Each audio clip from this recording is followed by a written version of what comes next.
مرات اخويا المسافرة نزلت مصر وبتقولي تعالي كده قوليلي احسن صلصة طماطم اجيبها اطبخ بيها ايه، عشان احنا متعودين هناك ناكل صلصة مش بيبقى في طماطم بنضربها زيك. قلت لها ايه صلصة ايه اللي تشتريها وانا موجودة؟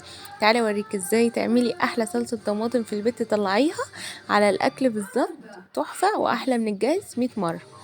بسم الله. يلا هنجيب معانا كمية الطماطم اللي احنا محتاجينها، هنغسلها كويس كده تحت الحنفية ونشيل منها الجزء اللي بيبقى فوق دوت. وبعد كده هناخدها كده على حلة على النار من غير ما نحط نقطة مية، هي الطماطم هتنزل ميتها منها فيها.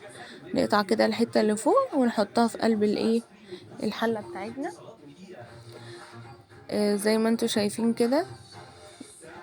ونشيل العين الاخضر ونشيل الحته اللي فوق وناخد الطماطم بقى على الحله بتاعتنا زي ما انتوا شايفين متقطعه بالشكل ده. نخلص معنا كل الكميه نغسلها ونشيل الجزء اللي فوق و... ونحطها معانا بالشكل ده زي ما انتوا شايفين كده.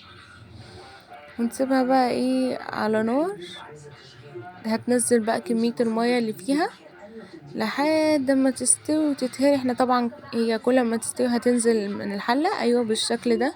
هنفضل نقلب فيها لحد ما تستوي معانا اكتر من كده. شايفين المية اللي فيها دي هي من الطماطم بس، يعني انا ما حطيتش ولا نقطة مية، دي مية الطماطم.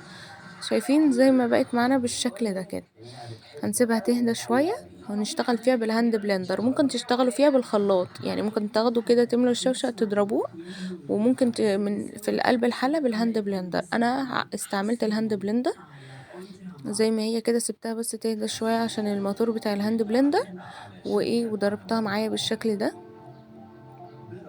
لحد ما الخليط ناعم معايا. ممكن انتوا بقى بعد ما تخلصوا تصفوها. انا شفت ان هي كانت يعني كانت قوامها كان حلو، يعني ممكن تصفوها وترجعوها بقى تاني على النار لحد ما تتسبك معاكم. لو انتوا مستعجلين ممكن تشيلوها كده زي ما انتوا شايفين ما شاء الله.